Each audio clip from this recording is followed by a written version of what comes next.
अस्सलाम वालेकुम नाज़रीन विला कंस्ट्रक्शन सीरीज़ की ये थर्ड वीडियो है। इस वीडियो में आपको मैथरुस ब्लॉक वर्क, जिसको सॉलिड ब्लॉक भी बोलते हैं, जो कि अंडर टाई बीम के अंदर काम होता है, जिसका फुटिंग से लेकर टाई बीम के नीचे तक मैथरुस ब्लॉक वर्क होता है। ठीक है नाज़रीन, ऊपर जो इसके अलावा पार्टीशन वगैरह करते हैं रूम वगैरह में, वो हालो ब्लॉक लगता है, लेकिन जो फुटिंग के साथ लगता है इसको मैथरुस ब्लॉक बोलते हैं, सॉलिड ब्लॉक, क्योंकि इसने वाटर प्रूफ करना होता है। और उसमें जो बिल्डिंग के साथ लेटरल प्रेशर आता है बिल्डिंग पे, और उसको बियर करना होता है, इसलिए इसमें थोड़े से हैवी मैथरुस ब्लॉक लगता है।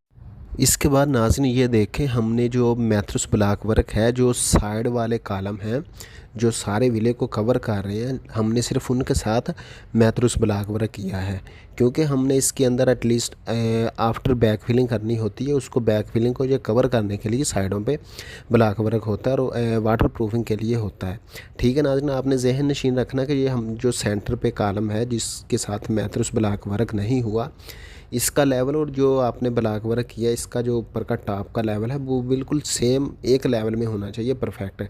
ठीक है नाज़रीन, तो हमारा शटरिंग का काम कंप्लीट हो चुका है, ब्लॉक वर्क हमारा कंप्लीट हो चुका है। तो अब नाज़रीन इसके बाद इसकी इंस्पेक्शन होगी। तो जब इंस्पेक्शन के बाद ये वर्क ओके हो जाएगा, तो उसके बाद नाज़रीन हम इसकी कंक्रीट करेंगे। जब इसकी कंक्रीट हो जाएगी, फिर कुछ दिन बाद इसकी क्योरिंग के बाद, तो इसकी फिर इसके बाहर जो ब्लॉक वर्क हुआ, इसके बाहर की तरफ से इसको वाटर प्रूफ करेंगे बिचुमन कोटिंग के साथ। उसके बाद वाटर प्रूफिंग के बाद नाज़रीन इसके बाद इसकी बैक फिलिंग करेंगे, उसको क्योरिंग करेंगे, अच्छी तरीके से पानी लगाएंगे उसको, और उसके बाद उसकी अच्छे तरीके से कंपैक्शन करेंगे, और फिर उसकी रिपोर्ट भी वो लैब से लेकर उसकी सबमिट करवाते हैं। ठीक है नाज़रीन, वीडियो अगर अच्छी लगे तो वीडियो को लाइक करें, चैनल को